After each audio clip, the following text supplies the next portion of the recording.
దేవుడు కలుగు చేసేవాడు.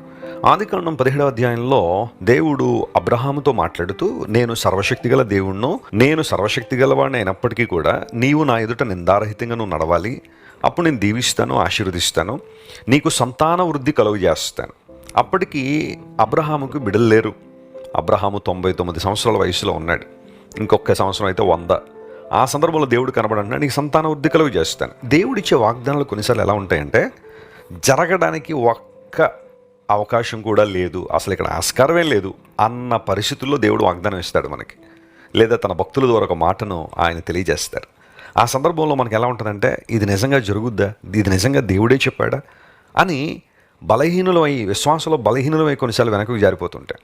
కానీ అక్కడే మన విశ్వాసం బలపడాలి, అక్కడే దేవుని పరిపూర్ణంగా మనం నమ్మాలి. దేవుడు వాగ్దానం చేస్తే నీకు సంతాన వృద్ధి కలుగు చేస్తాను, రాజులు నీలోంచి వస్తారు.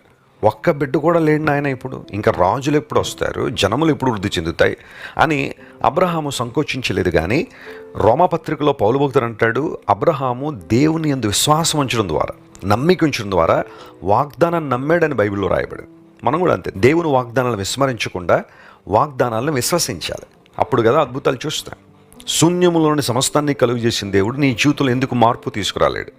ఒక బంధకం నుంచి నువ్వు విడుదల పొందాలన్నా, ఒక విడుదల కోసం నువ్వు ప్రార్థన చేస్తున్నా, లేదా ఒక అద్భుతం కోసం నువ్వు ప్రార్థన చేస్తున్నా, ఆధ్యాత్మికంగా దేవుని చేతిలో బలంగా వాడబడాలనే కోరిక నీలో ఉన్నప్పుడు దేవుని వాగ్దానాలు నమ్ము. ఆయన నీతో ఉన్నాడని, నీలో ఉన్నాడని విశ్వసించు. నేను కలుగజేస్తానని వాగ్దానం చేసిన దేవుడు ఆయన.